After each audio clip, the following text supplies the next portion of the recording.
conocido también. Quizás de ello a veces tenemos algunas dificultades. Vamos a hacer unas precisiones sobre este tipo farmacológico, ¿ya? Porque la idea es el sustento, como están dándose cuenta ustedes, no es solo conocer la base del esquema, sino el por qué se han incluido determinados medicamentos en ese esquema, que ese fundamento es una de las partes importantes.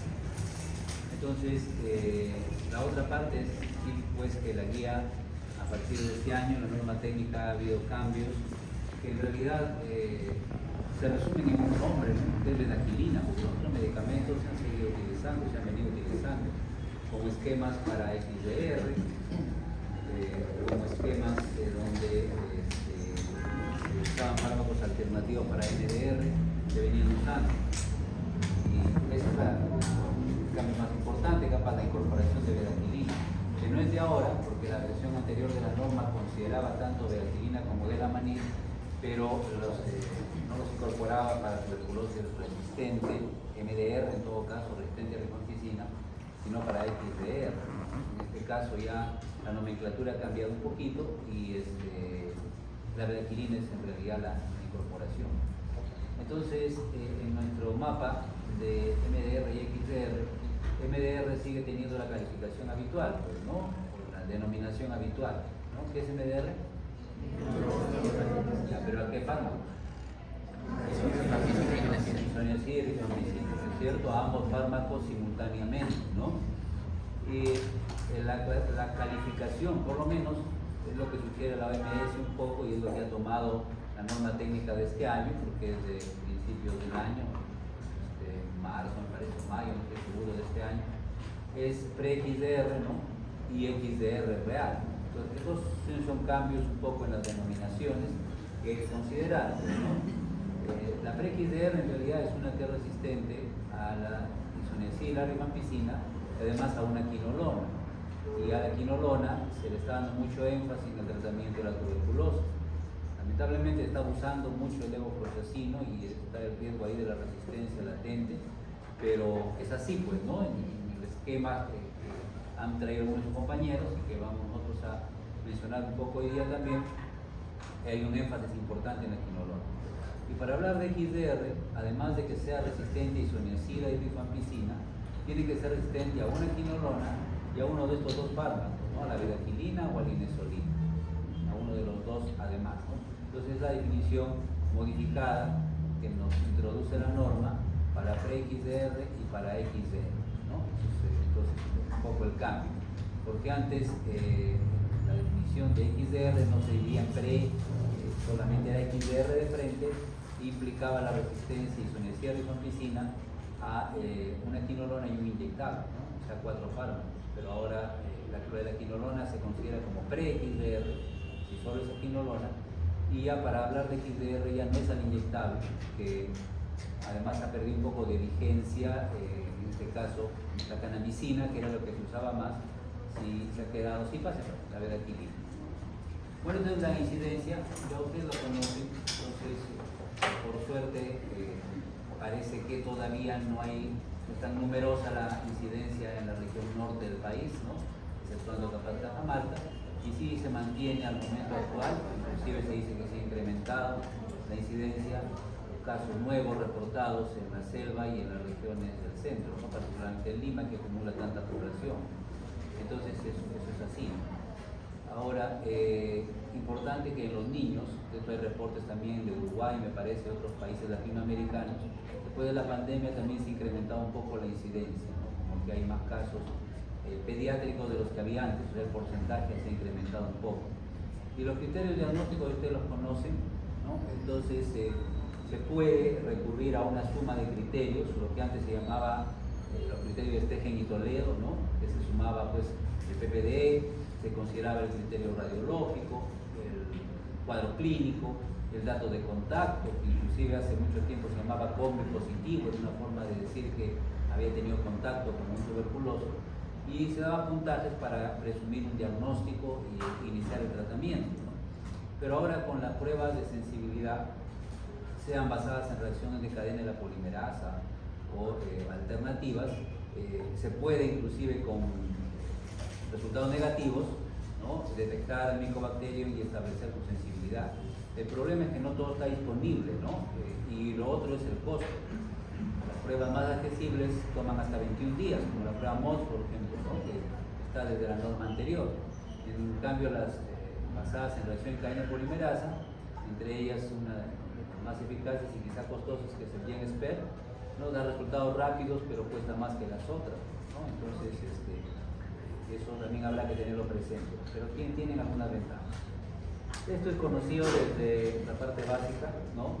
Donde se establece pues que las bacterias extracelulares son justamente pues las más numerosas, las que se multiplican rápidamente. Si rápido le podemos llamar a una duplicación cada 10 horas, pero bueno, son las de multiplicación más rápida. Y al ser tan elevadas y estar en las zonas generalmente apical, ¿no? Pueden tener la probabilidad de que ahí haya gérmenes resistentes. Sin embargo, es una población donde el fármaco más eficaz es el isoniazida, pero los otros también pueden tener actividad. No es que el isoniazida es el único que actúa acá, es el más eficaz, es el bactericida por excelencia en las poblaciones de crecimiento continuo, pero también puede actuar rifampicina, también puede actuar el tambutol, ¿no? El aminoglucósido, que ya no será la estreptomicina, pero será la amicacina, también puede actuar muy bien en las poblaciones extracelulares, donde el pH no es ácido. El aminoglucósido tiene mucha limitación donde hay pH ácido, pero donde el pH es neutro o no hay zonas de anaerobiosis, el aminoglucósido trabaja bien. Entonces, esta área de multiplicación rápida, claro, es el terreno principal para la isoniazida, ¿no? Es la más eficaz aquí, pero no es la única que actúa. Y después tenemos la multiplicación lenta, que pueden ser extra o intracelulares. Acá hay un error en esta diapo, una debe decir intra y otra extracelular, ¿no? La intracelular es la intramacrofágica, es una población más pequeña, un pH ácido que todos recordamos, y donde actúa la piracinamida. Es prácticamente específica para esta población.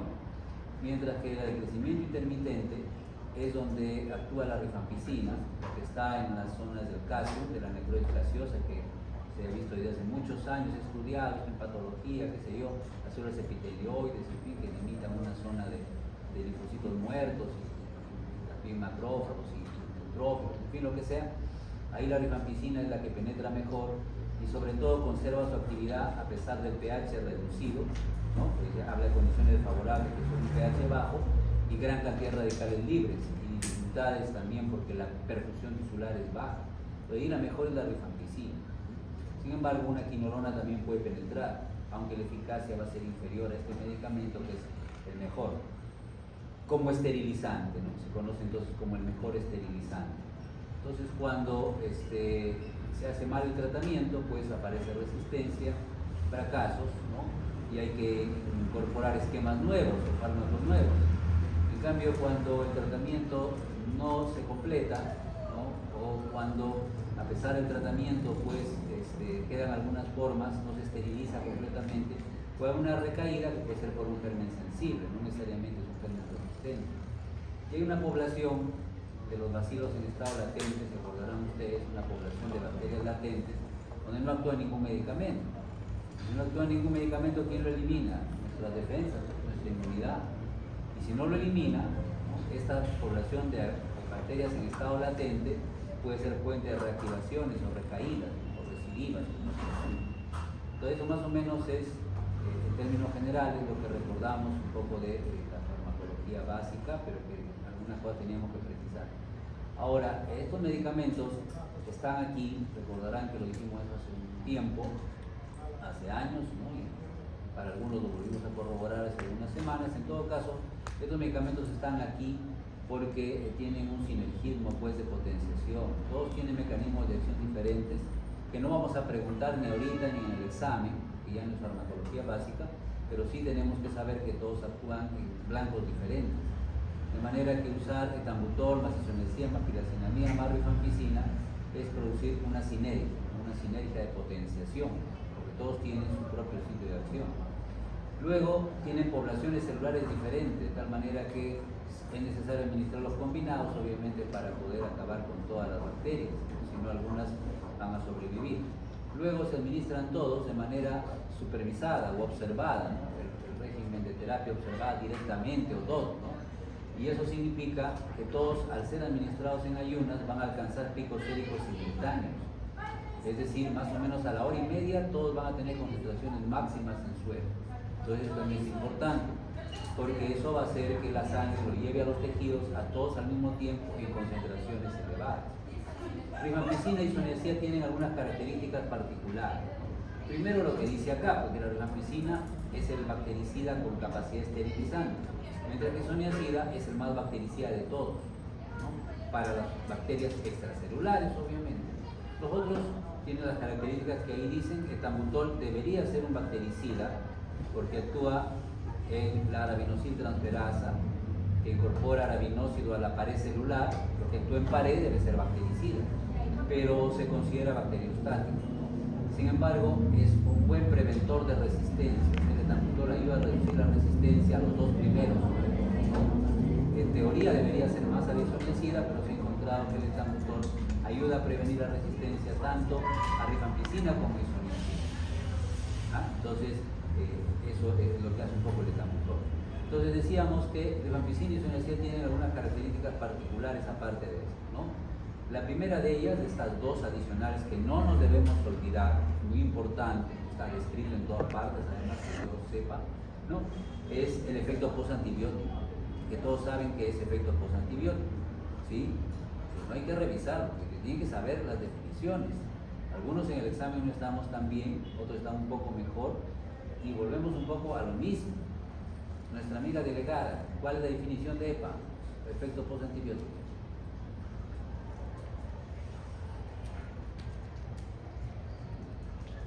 Dime.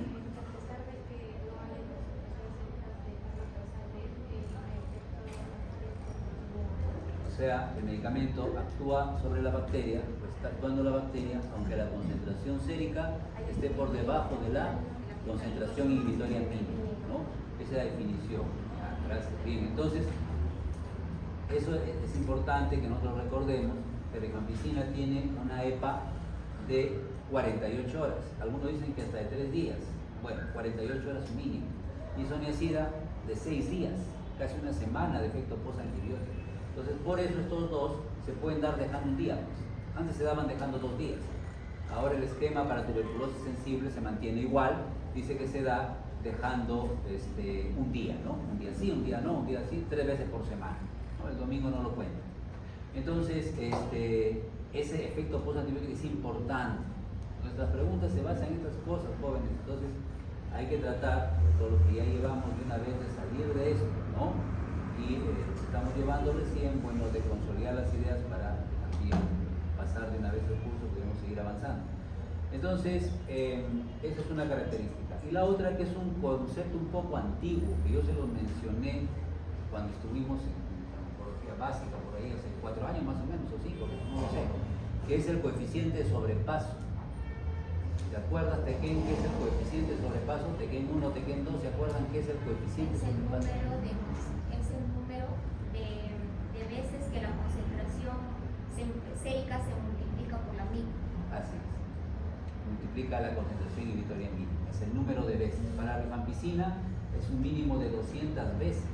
Eso quiere decir que con una dosis terapéutica, digamos 600 miligramos en un adulto, en el niño hay que dosar por kilo de peso, pero 600 miligramos en un adulto diario de rifampicina puede alcanzar concentraciones séricas más o menos de 0,4 microgramos, ¿no?, por mililitro, y el MIC para la rifampicina es 0,02.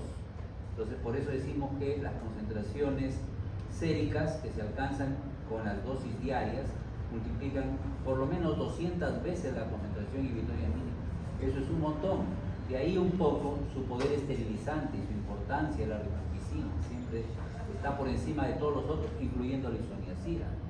Cuando recién empezaba el tratamiento para tuberculosis se pensaba que la isoniazida era lo máximo, pero no es así, ¿no? Lo máximo, entre comillas, para la tuberculosis sensible es la rifampicina, que es la mejor, la más eficaz. Y la isoniazida tiene un coeficiente de sobrepaso de 20 a 40, ¿no? Entonces, 30 veces la 5 o la 1000. Entonces, esos aspectos son importantes. Después algunas cositas más acá, ya el resto ustedes lo leen, las referencias también, que tienen que ver con lo que es la biodisponibilidad reducida. de rifampicina y isoniazida se altera su biodisponibilidad, su absorción se retrasa o se reduce con los alimentos, de manera que esto hay que ingerirlo en ayunas. Y como tiene que ser todo simultáneo, hay algunas por ahí preparaciones de dosis fija combinada, para no tomar tantas pastillas, hay una mezcla de algunas de estas, ¿no? Entonces, que a veces está disponible, a veces no hay, a veces no hay, entonces toma pastillas solas, esa es otra cosa. Pero en todo caso todo hay que tomarlo simultáneamente, ¿no? Y eso tiene la ventaja de que los picos séricos van a ser simultáneos también, dijimos, en hora y media para todos. Después algunas características de la farmacocinética también pueden ser relevantes. La rifampicina es el principal inductor enzimático. ¿Qué significa eso? Que si yo lo doy, por ejemplo, con dexametasona, ¿qué le va a pasar a la dexametasona? Se va a una palabra, para el próximo, ya la próxima semana tenemos test otra vez. Se va a, si yo administro simultáneamente rifampicina con dexametasona, esta última se va a, en la sangre se va a disminuir, se va a reducir. No se dice se va a disminuir, se dice se va a reducir, pero bueno, valdría para fines del test, se va a reducir, sus concentraciones van a bajar, porque este es un inductor enzimático muy potente, pero además de que reduce las concentraciones de los otros, es un autoinductor. Eso quiere decir que se destruye a sí mismo encima, aumenta su propio metabolismo para alcanzar el estado de equilibrio, que nos podría explicar Tequén 1, ¿no? ¿Qué es estado de equilibrio, Tequén? Pregunta de farmacología básica. ¿Cuándo hablamos de estado de equilibrio? Nuestro amigo Carvajal está por ahí. Creo que sí. Ahí está Carvajal. Estado de equilibrio, Carvajal, ¿te acuerdas?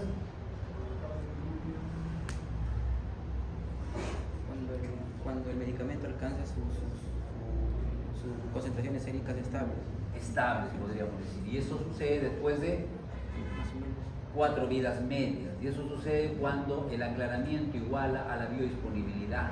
Eso sucede cuando la droga que tomas iguala a lo que eliminas, ¿no? Eso vimos hace algún tiempo. Bueno, tengan en cuenta la terminología. En todo caso, para alcanzar el estado de equilibrio, este medicamento requiere más o menos 15 días.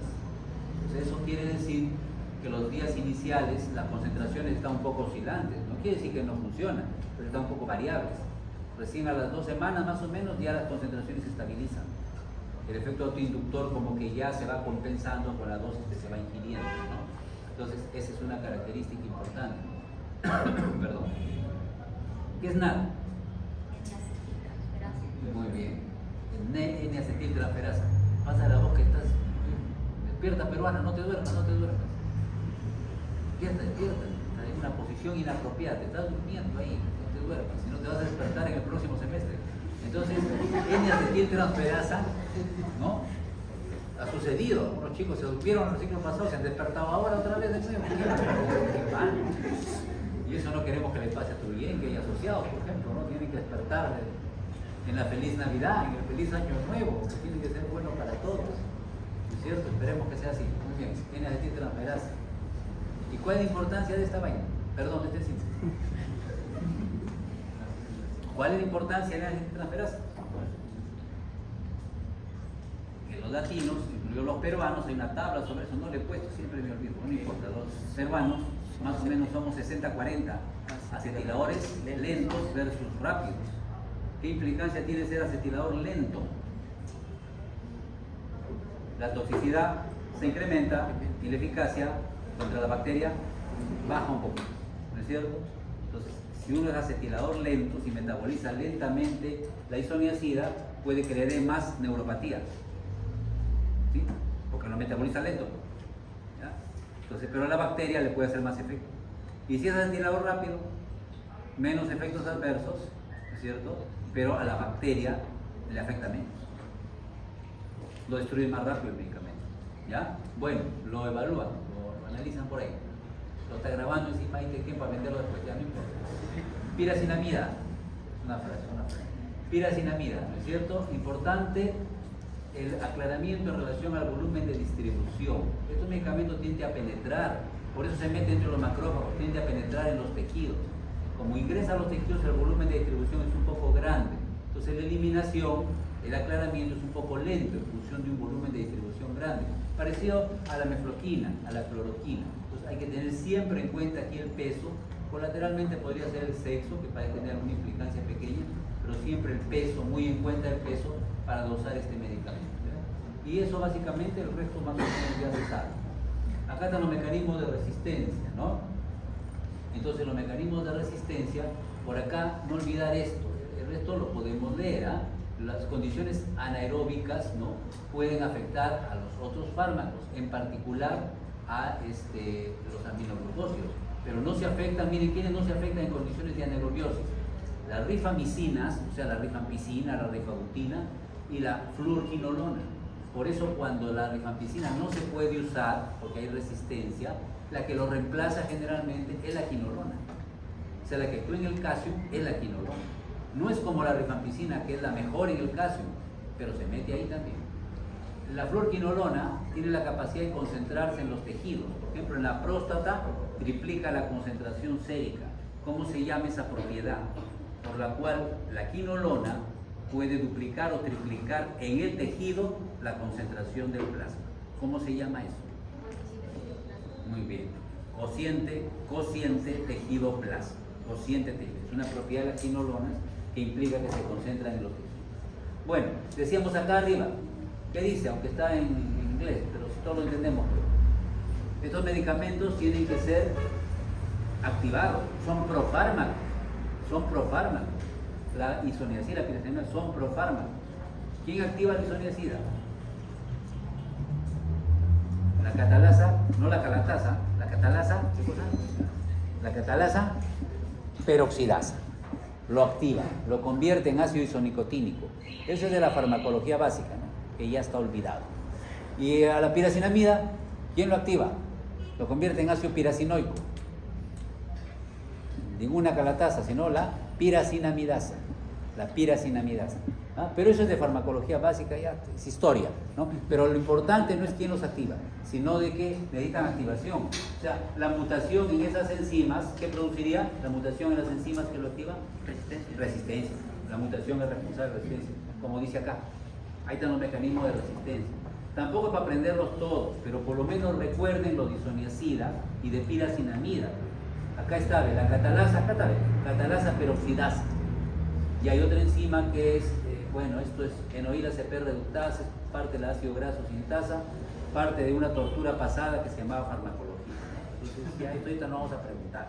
Pero recuerden que hay enzimas que pueden mutar, estos son los genes de estas enzimas, y favorecen la resistencia isoniazida. Hay tablas que dicen la incidencia de cuánto está viendo con catalasa, cuánto está viendo con la ácido graso sintasa, hay tablas sobre eso, pero no, alguien ha traído también un artículo sobre eso. Entonces, la idea es que todos pueden generar resistencia.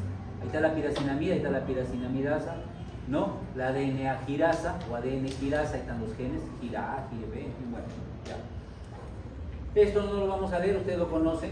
Hay una prueba que se basa en oro, o una prueba que se llama Aureo, no sé cuánto, que también puede permitir detectar el número de bacilos por campo, es otra forma, ¿no?, alternativa, pero lo convencional todavía sigue funcionando, la coloración de, ¿cómo se llama? Sil-Nielsen, ¿no? La coloración de Sil-Nielsen. Bueno, y acá están las pruebas. Si bien el MODS, que todavía puede utilizarse, tiene la ventaja de que puede detectar al Mycobacterium en un esputo BK negativo, también negativo, pero puede ayudar a identificarlo, unas características cordonales que hay ahí. El problema es que el resultado es un poco lento. Acá dice 5 a 21, ¿no? Si fueran 5 todavía, pero a veces no hay acá, que no sé cuánto, se va a Lima, regresa después de 3 semanas, muy lento, como se hacía a veces habitualmente. Entonces, pruebas como el GenSper, por ejemplo, mucho más caras, 10 veces más caras por lo menos, pueden dar respuesta en menos de un día, ¿no? Y pueden también identificar al Mycobacterium tuberculoso. De manera que esas pruebas, que hay algunas ahí mencionadas en la norma técnica de reacción en cadena de polimerasa, son importantes. Este cuadro, ¿para qué lo hemos puesto?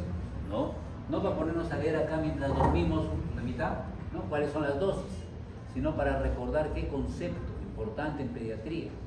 Las dosis de los 3 primeros fármacos, ¿no?, isoniazida, rifampicina, piracinamida, en los niños son hasta el doble de las dosis que se usan en un adulto.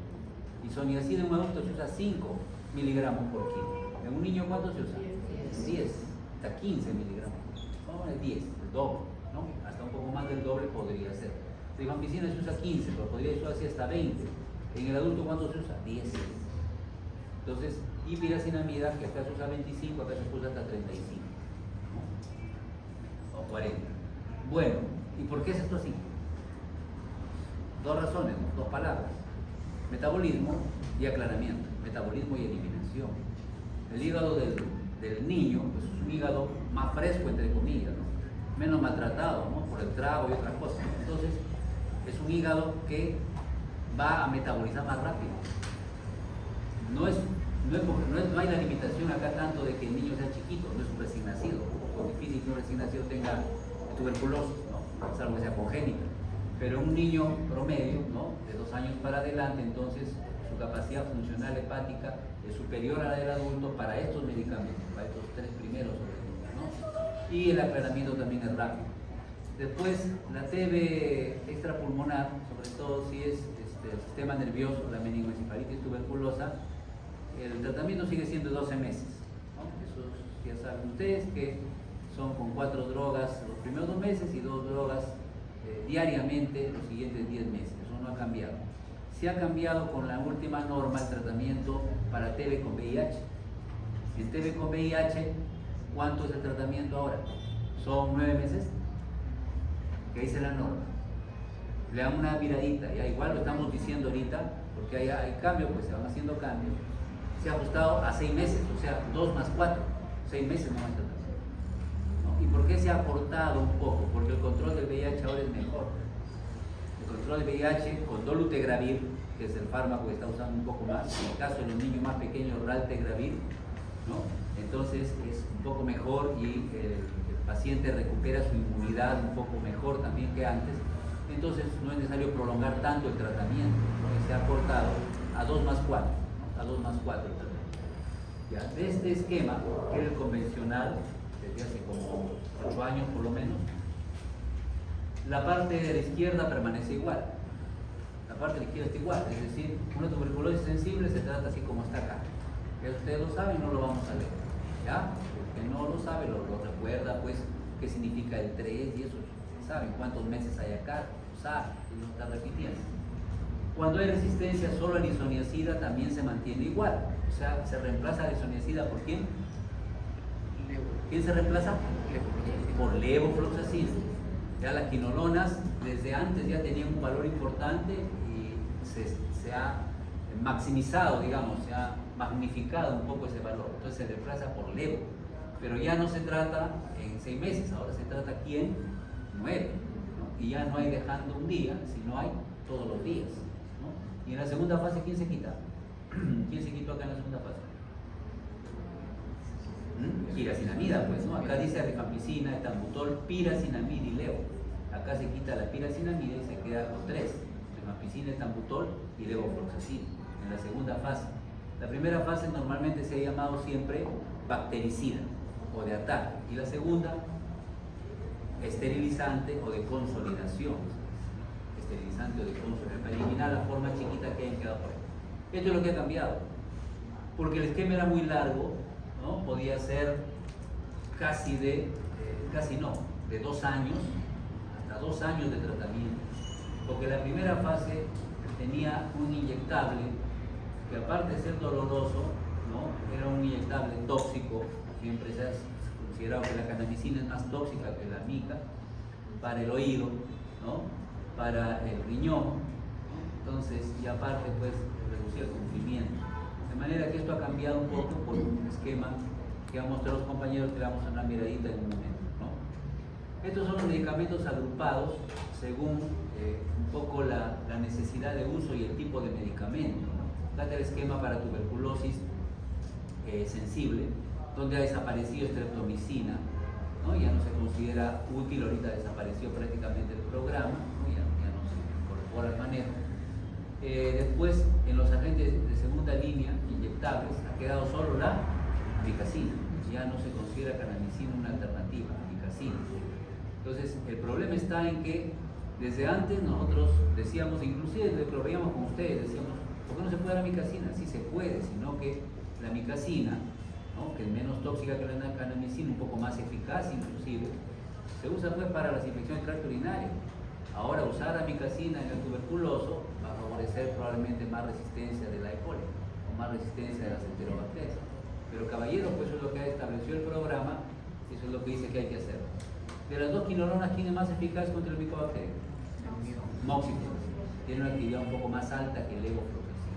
Aparte que como se ha usado un poco menos, esto se está usando mucho, entonces menos posibilidad de resistencia, un poco menos de posibilidad de resistencia. Aquí la etionamida se mantiene, la cicloserina también, el ácido paramino salicílico no se usa prácticamente. Y lo que ha sucedido es que estos medicamentos que antes estaban con medicamentos de evidencia limitada, medicamentos alternativos, ya se incorporaron a los tratamientos de primera línea para tuberculosis resistente. Linezolid, que normalmente inhibe la síntesis proteica, ¿sí? Actúa contra quién? ¿Contra quién se usa normalmente el linezolid? Coccus aureus. Estafilococcus aureus meticilino resistente. Ahí se usa linezolid. Y glofacimina, ¿cierto? Que se usaba para lepra, por ejemplo, ¿no? Para Mycobacterium leprae, y que se consideraba alternativo ha tomado también uno de los primeros lugares. Después el carbapenem también está dentro de los fármacos que se consideran de primera línea.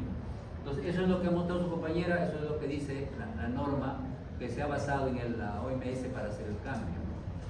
Como hemos dicho, la beaquilina ya se usaba, pero para tratamiento de XDR. En la norma del 2018 creo que estaba para tratamiento de XDR. Ahora se ha incorporado para el tratamiento de la tuberculosis resistente, ¿no? Como fármaco de primera línea.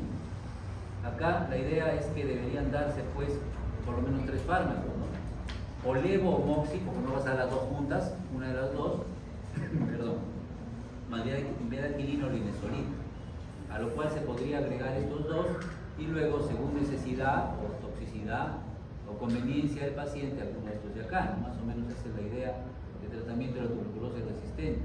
Y se ha hecho un esquema que lo leyó su compañera, lo puso en lineal, pero que está así en la norma técnica de este año, ¿no? El esquema oral aportado, el esquema oral prolongado y el esquema inyectado, ¿no? Pues 3 alternativas. Esto es para el tratamiento de la tuberculosis RR, le han puesto ahora, o sea, resistente a rifampicinas, o la tuberculosis MDR. Entonces, esto se mantiene. Aquí, ¿qué se decía? Acá, ¿qué se decía? Que si era MDR, era el tratamiento igual a si es solo resistente a rifampicina. Entonces, eso es lo mismo, pues eso está igualito acá, solo que le han puesto RR. Si es MDR, se trata igual que si es solo resistente a rifampicina. Igual, el tratamiento va a ser igual, de ahí la importancia, perdón, de la rifampicina. Sí. Le llamo mejor, termino una clase. ¿Ya? Estoy terminando ahorita, unos 15 minutos. ¿Ya? Bien, entonces, el tratamiento oral aportado, la variación principal es la bedaquilina, porque el linezolid ya estaba en el esquema del linezolid, la clorfacimina también, sino que ahora pues lo han puesto adelante, digamos, ¿no? Ya los han puesto como fármacos de primera línea. Y levofloxacina. Ahí está, bedaquilina, linezolid, clorfacimina y levofloxacina. Si no es levo, podría ser moxi, ¿no? Este es uno de los esquemas. El otro es un poco más prolongado y con más fármacos. Aquí aparte de lo que se ha mencionado, levo, moxi, ahí está la bedaquilina también, el linezolid, la clorfacimina, se agregan 2 más. La cicloserina, que se usaba siempre para tuberculosis resistente, y la piracinamida. Y luego se quita la bedaquilina y quedan el resto por acá igual año y medio.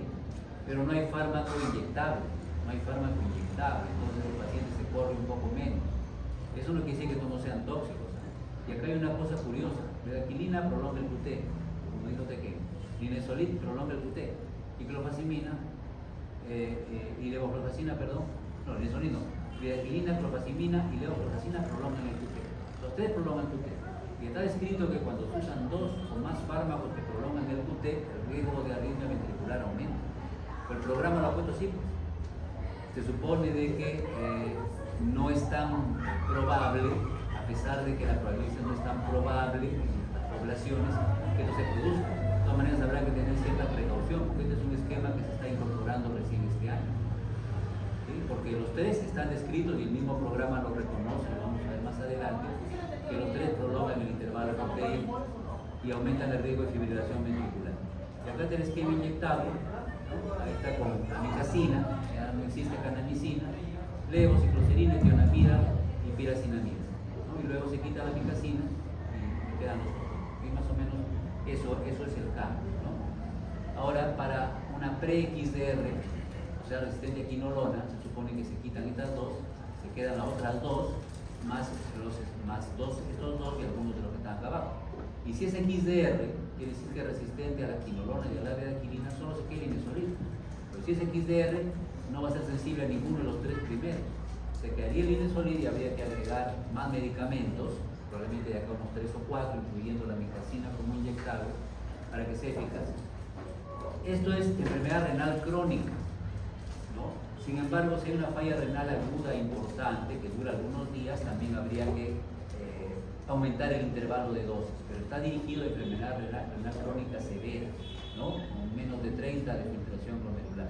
Entonces se espacian, ¿no? Se espacian los medicamentos, dejando un día, ¿no? 3 veces por semana. Amicacina, hay que recordarlo porque esta sí se usa, la otra ya no está en uso, piracinamida, etabutol, otra cicloserina, por acá está, cicloserina, ¿no es cierto? Y la diferencia entre levo y moxi, ¿no? Que el moxi no requiere, pero levo sí, ajuste de dosis. Entonces, eso más o menos. Y esto es para la enfermedad hepática crónica, de un cirrótico, por eso habla de ascitis, ¿no? El Kale-Chani-Pug o Chai-Turcote-Pug, ¿no? Pero en una hepatitis aguda, de tipo B o de tipo A, donde también las transaminas están muy aumentadas, también pueden hacerse precauciones parecidas, ¿ya? No iguales, pero sí parecidas. Pero la escala está dirigida para enfermedad hepática digamos, crónica, menos severa, moderadamente severa o más severa. ¿Por qué en la que es menos severa se quita la piracinamida y se deja isoniazida y rifampicina? ¿Qué es más hepatotóxica? Porque es la más hepatotóxica de los tres, ¿no? De los tres, isoniazida, rifampicina, piracinamida, recordaremos que piracinamida es la más hepatotóxica por sí sola, consideradas individualmente la más hepatotóxica. En el HIV, cuando ya hay un problema hepático moderado, ¿no? Se quita isoniazida y piracinamida y se deja rifampicina. ¿Por qué? Porque es el más eficaz de todos, ¿no? Porque es el más eficaz de todos. Por eso se protege, se trata de usar de todas maneras la rifampicina. Y si ya el daño hepático es severo, pues ya no se da nada, ningún hepatotóxico, porque peor va a ser el administrarlos que la respuesta del paciente. A ver, acá tenemos nosotros los efectos adversos, también ya ustedes lo recuerdan, la hepatitis periférica, la hepatitis colestásica, la hiperuricemia con artralgias, los problemas ópticos, que de todas maneras no hay que descartarlos totalmente, pero no son tan frecuentes como se pensaba. Y aquí lo mismo, ¿no? Ahí está la hepatitis con la neuropatía periférica con incremento de transaminasas, para rifampicina, la hepatitis colestásica con bilirrubinas aumentadas, para la piracinamida, lo que dijimos de las artralgias, también la hepatitis, y están todos los problemas del ojo. La cicloserina es la psiquiátrica del grupo. ¿Quién era la psiquiátrica de los antipalúdicos? La mefloquina. La psiquiátrica, acá la psiquiátrica es la cicloserina, depresión, psicosis, ansiedad, aparte de convulsiones, insomnio, en fin. La neuropsiquiátrica podríamos decir. La tionamida se parece a la isoniazida, por algo terminan en mida y tienen blancos parecidos, isoniazida y tionamida. Entonces, hepatitis y por ahí intolerancia digestiva. Ya sabemos lo que hace la amicacina, efectos adversos, sobre todo el oído y el riñón, por ahí doloroso. Fluorquinolonas, sobre todo moxifloxacino, sobre todo prolonga el QT. Bedaquilina, que dice acá, de la misma norma técnica, prolonga el QT, ¿no es cierto? Y lo que es flufacimina, prolonga el QT. Entonces tú estás dando, según el programa, le estás dando las tres. Le estás dando, dice acá, si debes darle, ¿no? Moxibedaquilina, perdón,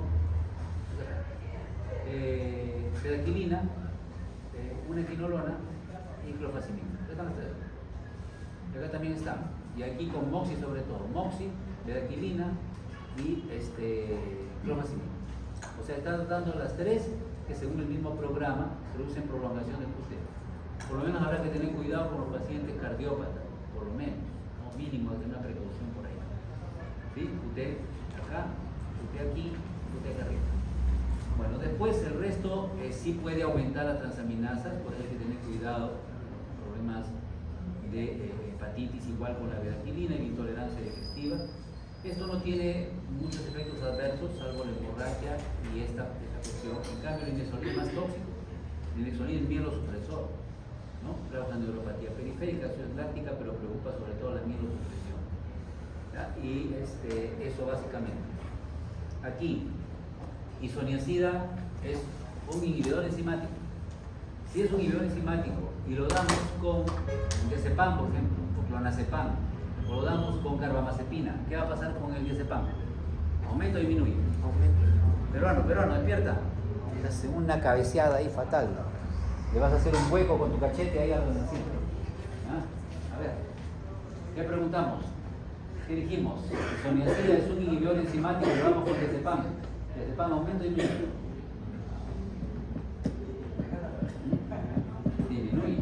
Disminuye. Los acá tus compañeros dicen que aumenta. ¿Qué significa ser inhibidor enzimático? Que bloquea las enzimas que metabolizan algo. Si tú lo das con otro medicamento, ese medicamento va a salir. Sobre todo anticonvulsivantes y hipnóticos, como dice ahí, ansiolíticos, ¿no? Y la rifampicina, por excelencia, ¿qué es la rifampicina? Es un inductor enzimático. ¿Qué hemos dicho hace unos momentos? ¿Qué pasa si das dexametasona con rifampicina? ¿En qué caso se da dexametasona con rifampicina? ¿Cuándo hay qué problema? En TBC meningia, en meningitis tuberculosa. Ahí nos dan los dos puntos. Tienes que dar los dos puntos. ¿Qué tienes que hacer entonces con la dexametasona? Aumentar la dosis. ¿Cierto? Entonces, eso no debemos olvidar, ¿no? Y ahí están con otro montón de medicamentos, ¿no? A ver, ¿con qué inhibidor con qué antirretroviral? ¿Con qué antirretroviral nunca se debe dar rifampicina? ¿Con qué antirretroviral nunca se da? A ver, ¿qué dice? ¿Se acuerdan? No sé cuál. Los peramigos.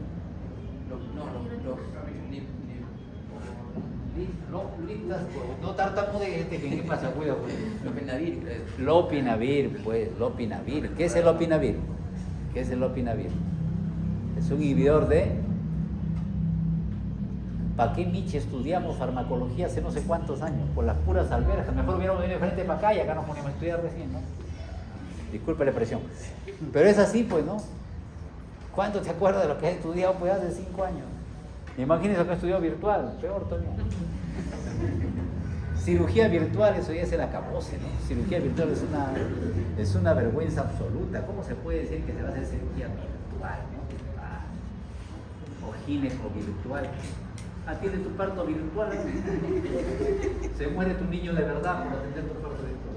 Ya, inhibidores de proteasa, inhibidores de proteasa, ¿no? Lopinavir, nunca da. Bueno, después de tambutol, piracinamida no tienen tantas interacciones. Por ahí la piracinamida, como tiene que ver con el ácido úrico, el alopurinol, que se acuerdan que es un inhibidor de la santinoxidasa, ¿no? Y después la fluquinolona, mucho cuidado, 2 a 4 horas de diferencia con metales, ¿no? Con hierro, con cobre, con aluminio, con magnesio, hay que mantenerlos alejados, porque se forman los calatos, ¿no? ¿Se forman calatos o no se forman calatos? Se forman aquelatos, sí se acuerdan, Trujillo. Entonces se forman quelatos, que son compuestos insolubles que no se absorben, ¿no? Bueno, linezolid, cuidado con los inhibidores de la recaptación de serotonina, ¿sí? Fluoxetina casi no se usa más sertralina, ¿no? Escitalopram, venlafaxina, bueno, por síndrome serotoninérgico. Y betaquilina, hay que tener cuidado con los inductores y los inhibidores, ¿no? Los inductores los pueden destruir y obviamente los inhibidores los pueden aumentar. De los inductores, de los antipilépticos como la carbamazepina, la misma rifampicina puede reducir a la betaquilina. Y un frecuente inhibidor, es el fluconazol. El fluconazol es un frecuente inhibidor. La citromicina también es un frecuente inhibidor. ¿Qué reto?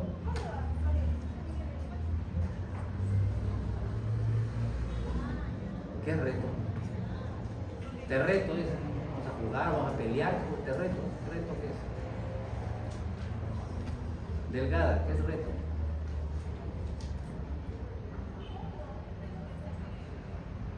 El miércoles hemos estado así peleando por lo del miércoles, al final ellos el miércoles, por eso entonces ya ustedes justifican en parte que estén aquí, no se acuerdan, pues, si lo hemos visto en el ciclo pasado y no se acuerdan. Imagínate lo que has visto hace 2 o 3 años. Ya fue. ¿Qué era reto? Esta es la reintroducción del fármaco antituberculoso, sino que como está escrito como reto, no está presente como RAFA, de reacción adversa al fármaco. Bueno, en todo caso, hay que reintroducir progresivamente, empezando por el menos sospechoso y terminando por el más sospechoso. En una hepatitis colestásica, el responsable, ¿quién probablemente es? En una hepatitis con ictericia, ¿quién es el responsable probable? La rifampicina. ¿Ya? De manera que, ¿por quién habría que empezar? Por el menos hepatotóxico. ¿Cuál es el menos hepatotóxico de estos 4? El etambutol, se empieza por etambutol. Ya, se administra 3 días. No pasó nada con las transaminasas. Ahora, ¿quién sigue? ¿Quién seguiría? A ver, pregunta para el test del próximo viernes, que nos gusta tanto. Isoniazida. ¿Por qué no piracinamida? Porque más hepatotóxico. Después, ¿quién iría? Piracinamida. Y ya para último queda la rifampicina, porque se supone que es el culpable. A ver, lo revisan por favor. Ya, no queda más. Estos son medicamentos sintomáticos para algunas de las molestias. Hay que tener en cuenta que solamente sea picazón, ya, porque si hay erupción cutánea, descamación, hay que tener más cuidado. Una descamación puede ser un Steven Johnson, entonces es mejor no manejarlo así sintomáticamente, sino hacer una interconsulta, observarlo, porque si la persona está que se descama, capaz termina en un Steven Johnson o una necrólisis epidérmica y se complica y se muere el paciente. Entonces hay casos descritos de eso. Pero la picazón sola sí puede manejarse con antihistamínicos. Igual los síntomas psiquiátricos con el fármaco correspondiente, la neuropatía periférica con su piridoxina, o si es dolorosa con su gabapentina. Y acá terminamos con algunas contraindicaciones. Mi isoniazida no se da en enfermedad hepática inducida por fármaco. Nosotros veíamos, hicimos algún taller y dijimos, paciente que ha estado recibiendo paracetamol y como consecuencia el uso de paracetamol pues hizo una toxicidad hepática aguda. Entonces hay que dar tratamiento para tuberculosis, tienes que esperar a que eso revierta, porque la isoniazida está comprobado que no se debe dar en un paciente que tiene enfermedad hepática inducida por fármaco, paracetamol o cualquiera de esos, ¿no? Amicacina, cuidado con las embarazadas, ¿no? Y hemos visto, sabemos de varios ginecobstetras, ¿no?, que cuando la embarazada tiene una infección del tracto urinario, le dan amicacina o le dan gen. Le dicen, no pasa nada. No, yo he dado muchos años, yo soy experiente, tengo experiencia en esto, ¿qué me van a venir a decir a mí? ¿Qué dice acá de la amicacina? Toxicidad, ¿qué dice? Para el oído fetal en desarrollo. Entonces a ese ginecólogo hay que preguntarle, si fuera tu esposa la que tiene la intro, ¿le vas a poner amicacina? Seguro que no le pongo. Seguro que no le pongo. Busco otro medicamento. O sea, los casos de, eso se llama, neuropatía no, se llama, hipoacusia no. A ver, ¿cuál es el término para hablar que hay daño en el oído congénito? ¿Tiene su nombre? Tiene su nombre, no es neuropatía, pero bueno, esos casos de sordera congénita asociadas al uso de aminoglucósidos están descritos. Son pocos, pero están descritos. Entonces mejor evitar los aminoglucósidos en la que están, inclusive si tiene tuberculosis. El mismo programa te dice de que hay que valorar riesgo-beneficio, menos será en una infección urinaria, ¿no? Cuidado con los problemas de visión, ¿no? Precaución en menores de 5 años. Es cierto que es poco frecuente, pero igual podría suceder, ¿no? La piracinamida en insuficiencia hepática severa, Las quinolonas se podrían usar en gestantes, pero con precaución. Normalmente las quinolonas se pueden usar en niños, ya hemos dicho, a partir del año más o menos. Pero la gestante es otra cosa, entonces el riesgo podría ser alto. Y los esquemas están hablando del uso del Evo o del Moxi desde el principio. ¿Sí? Entonces quizás un uso, pues, si no hay otra alternativa, el uso de la quinolona, ¿no? Y la bedaquilina no está recomendada en gestantes, ¿no? Debido a que no hay experiencia suficiente. En los niños, ¿a partir de cuánto? De los 5 años. Esta es la última pregunta, donde justamente dice que bedaquilina solo en mayores de 5 años. ¿Ya? Listo. Acabamos. Ya lo voy a subir las diapositivas, igual están